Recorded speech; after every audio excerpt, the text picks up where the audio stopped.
Welcome back to my channel. இன்றைக்கி நம்ம இந்த வீடியோவில் என்ன பார்க்க போகிறோம் அப்படின்னா, இப்போ நான் பன்னீரை வச்சு தான் பண்ண போகிறேன். ஒரு சூப்பரான ரொம்ப ஃபேவரேட்டான டிஷ்ஷு. ஃபர்ஸ்ட் வந்து ஒரு குவாலிட்டியான பன்னீர் இங்கே பாருங்கள் இப்படி இருக்கணும். அண்ட் தென் ஒரு ஆனியன், அப்புறம் தக்காளி, அப்புறம் ஒரு கேப்சிகம். ஓகே, அண்ட் தென் இப்போ நம்ம வந்து பன்னீரை நமக்கு தேவையான சைஸஸில் கட் பண்ணிக்கலாம்.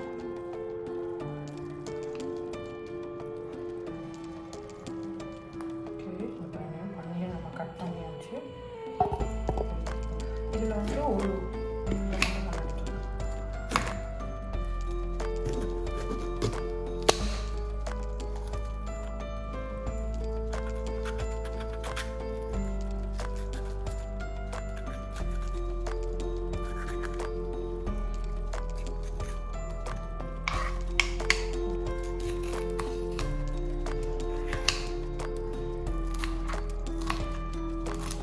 சின்ன க்யூப்ஸாக நம்ம கட் பண்ணிக்கலாம்.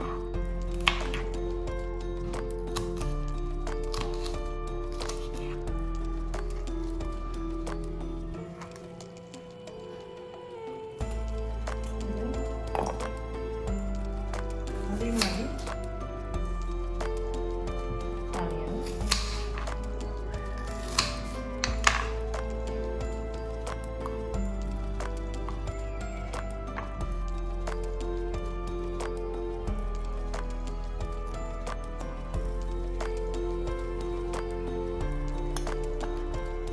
இன்னொன்று டொமேட்டோ மட்டும் ஆட் பண்ணிக்கலாம்.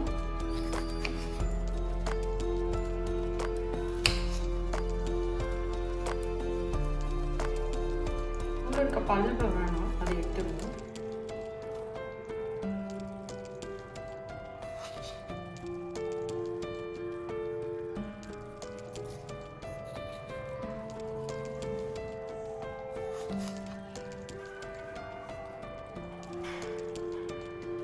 இப்போ நம்ம வந்து மேரினேட் பண்ணிக்கலாம்.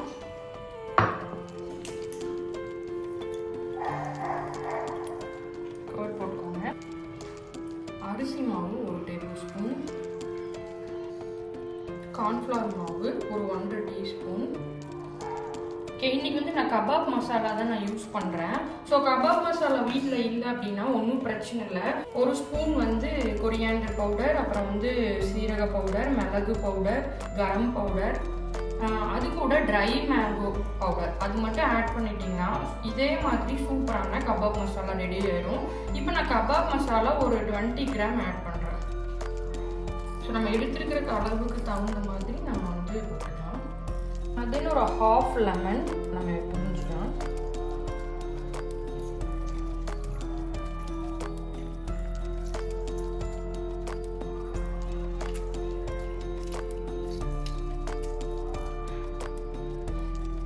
ஒரு ஹாஃப் லெமன் புரிஞ்சுட்டு அவ்வளோதான், நல்லா மிக்ஸ் பண்ணிக்கலாம்.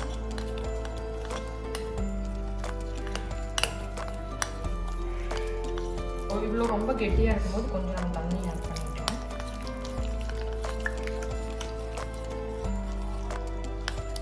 நம்மளோட கபாப் மசாலா ரெடி ஆயிடுச்சு. நம்ம வெட்டி வச்சுருக்க பன்னீர், தக்காளி, வெங்காயம், கேப்சிகம் இதில் ஆட் பண்ணிக்கோங்க. ஆட் பண்ணிவிட்டு நல்லா மிக்ஸ் பண்ணிவிட்டு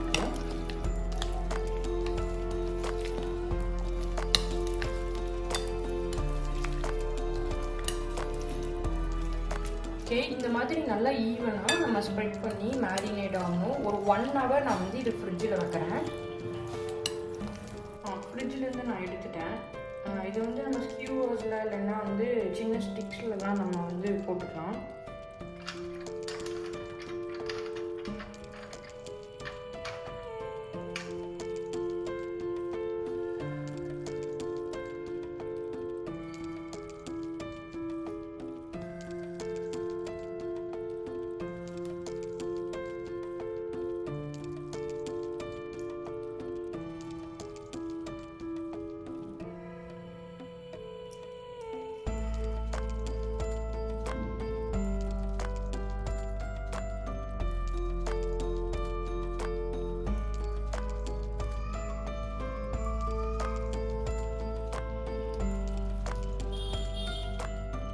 மாதிரி நான் மேரினேட் பண்ணதை நான் வந்து டூத் பிக்கில் இந்த மாதிரி வந்து நான் அரேஞ்ச் பண்ணிட்டேன். இப்போ வந்து நம்ம அவனில் வச்சுருவோம். ஸ்டவ் ஆன் பண்ணிட்டு மாதிரி நம்ம வந்து பேன் இல்லைன்னா தோசை டவா நான்ஸ்டிக்கில் வச்சுருங்க. பேன் ஹீட் ஆகிட்டு இப்போ நம்ம ஆயில் போட்டுக்கலாம். கிரில் பேனாக இருந்தால் இன்னும் நல்லாயிருக்கும். கிரில் இல்லைன்னா இந்த மாதிரி நார்மல் பேன் வச்சுக்கோங்க. ஆயில் காஞ்சதுக்கப்புறம் பண்ணி வச்சுருக்க மேரினேஷனை அப்படியே வச்சுருக்கேன்.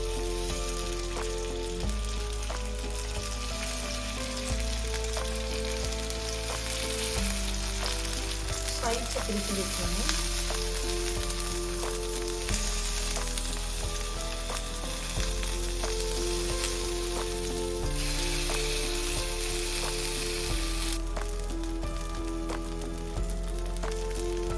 டிக்கா வந்து 4 சைட்ஸுமே நல்லா குக் ஆகி ரெடி ஆயிடுச்சு.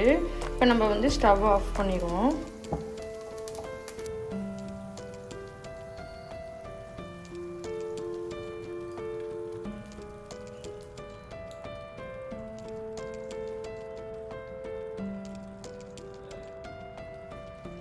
இந்த பன்னீர் டிக்கா ரொம்ப நல்லா வந்திருக்கு. அண்ட் இது நீங்களும் ட்ரை பண்ணி பாருங்கள். இது வந்து என்னோடய ஃபேவரட் டிஷ்ஷும் கூட. ரொம்ப சிம்பிளாக நம்ம வந்து அவன் இல்லாமல் டவாலையே பண்ணினது. ரொம்ப ரொம்ப ஈஸி. நீங்கள் இதை ட்ரை பண்ணிட்டு என்னோடய கமெண்ட் பாக்ஸில் சொல்லுங்கள். அண்ட் இந்த வீடியோ பிடிச்சுன்னா லைக் பண்ணுங்கள். தேங்க்ஸ் ஃபார் வாட்சிங்.